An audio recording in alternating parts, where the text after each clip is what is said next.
Hey guys, Luke here from Gingerbread Man Running Company. I'm here to present the newest shoe review. This is one that is a little late to the game. We're going to look at the Wave Rider 24.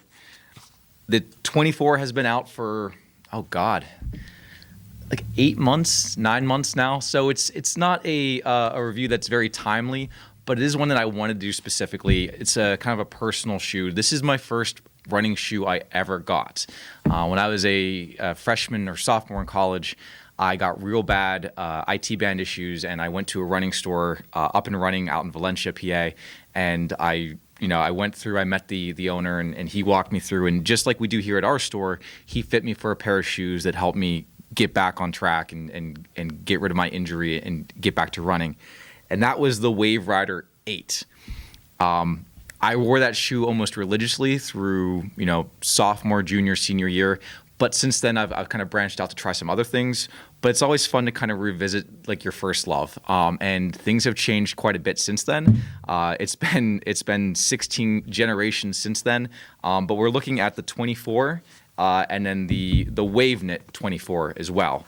And for those of you that are confused, which I don't blame you, the Wave Knit version over the last 4 generations has changed its name 4 times. So the current one is called the Mizuno Wave Rider Wave Knit 24, whereas last time it was the Mizuno Wave Rider Wave Knit 3. So again, the Wave Knit has had a little bit of an identity crisis, but I think they're on the right track now. And from here on out, it looks like the Wave Knit versions will match the numbering system of the mesh version. But without going into the knit right off the bat, I want to talk about the big updates to this shoe.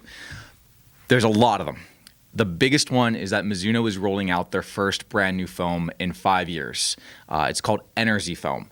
It is a lighter, more energy responsive, softer foam. The exact numbers are, it is 15% more energy return, and it is 17% softer. This is their energy compound, and they will be making 3 different energy compounds that will be rolled out over the course of 2021 into some of their super shoes that are coming. Energy Light, and Energy Core. So this is the Energy Foam. It's their base model that they had its first introductory run, the first implementation here in the Wave Rider 24. It is this little piece right back here in the heel, underneath the crash pad. But that is the new component, the new foam that they're rolling out, and it is a lot bouncier and a lot softer. So that's the newest update that they're bringing out. The foam itself feels good. I like the Euphoric X foam, and if you had some of the other high Euphoric X shoes, they were soft, they were squishy, and they felt good. This shoe still has that. In fact, the first thing you notice when you put the shoe on isn't the energy foam, but rather that it feels very soft underneath the ball of the foot. It feels very plush through here. The energy is not something that you notice right away whenever you step into the shoe. It's more like when you're running downhill or if you're a heel striker. You get that kind of softening, but then that pop right back. So you feel like even though it's soft and plush, you don't feel like it's slowing you down. So that's a pro in my column, but it also takes kind of the back seat. You don't really notice it that much. It's not in the forefront of the shoe. It's kind of hidden in there. The mesh is a little bit wider as well, which I liked a lot. Here's a 23 version. And it's hard to see, but they widen the toe box through the lateral side of your toes to give you a less pointed look and give you more rounded toe box, which for me personally I like a lot because my 4th and 5th toes aren't rubbing up against the end at all. They changed the wave plate. Well, there's a lot going on here. They changed the amplitude of the wave plate here, so you can no longer see through the shoe. They lowered the amplitude of that, and on the bottom, they enclosed it off so you have full ground contact through here. That seems like a very small thing, and I didn't think I'd really notice the difference, but it's a quieter, more smoother ride when you don't have this exposed plastic composite plate banging down and picking up rocks. That was always the joke with the Mizuno shoes, is that you would pick up some rocks just like you would with an on shoe. And now that they've kind of closed it off, it didn't really bother me whenever they didn't, but it feels a lot smoother and a lot quieter whenever you're doing that. The tongue is now gusseted in on the side. That just means that it's sewn in. Again, small changes here and there. And then the big thing that I didn't like about this one is how bulky this run bird is. And again, this is a Roadrunner, by the way.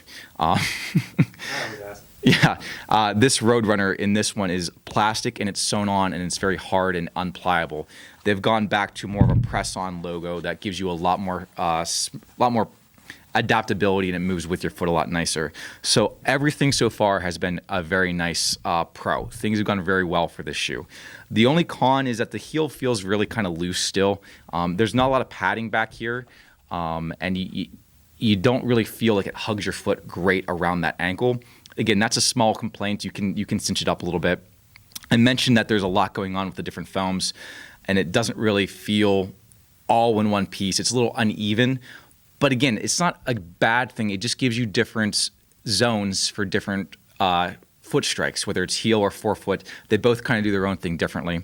So overall, I like the shoe a lot. I will be honest, there has been some issues with some of the lateral lugs peeling off. The glue has weakened on a couple pairs that our customers have come in, and that's not a big deal. Mizuno will replace that, but that's not something you really want to have to deal with if you're looking for a higher end running shoe. But that's the new update, and again, we've got the regular one. Here's the woman's. Same thing. They come in different colors. You know that. And then we've got the wave knit ones. And again, the difference between them is the wave knit gives you not just a different style, but if you like a little bit of a tighter hug around your foot, it gives you a little bit more of a encapsulated squeeze through the foot for somebody who likes a little bit of a tighter fit, a little bit more a substantive upper. And the tongue is a little bit of a different material too. So it gives you an option to kind of figure out which one you like better.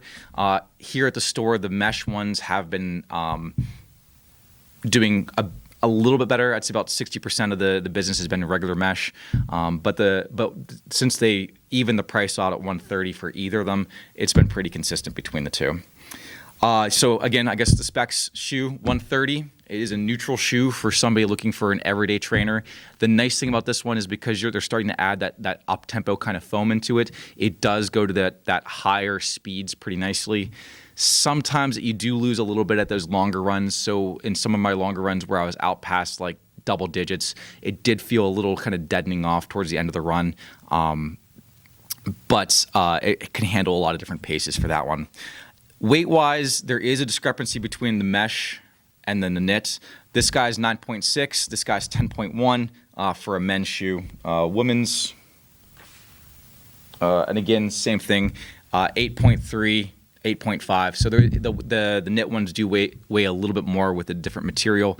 And it is a 12 millimeter ramp. So just if you're used to those lower drops, it is one of the higher ones that has that higher heel compared to the ball of the foot. So the heel does sit up at a 2 millimeter ramp. In previous models with that higher amplitude, that did kind of bottom out a little bit more, and it did run a little bit, feel like it ran a little bit lower.